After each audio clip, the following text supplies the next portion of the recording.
இடங்களிலிருந்தும் ஏன் போகர் பழனி மலை மீது நவபாஷாண முருகன் சிலையை பிரதிஷ்டை செய்தார் என்று தெரியுமா? நவக்கோள்களில் ஒன்றான செவ்வாயின் அதிபதி முருகன்.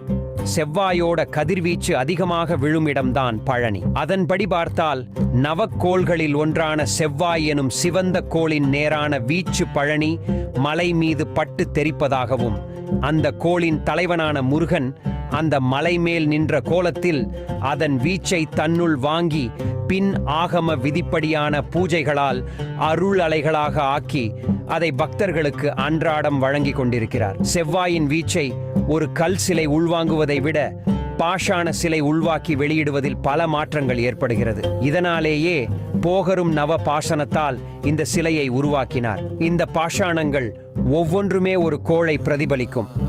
9 கோள்களே 9 பாசனங்கள். மனித வாழ்வும் 9 கோள்களாலேயே வழிநடத்தப்படுகிறது.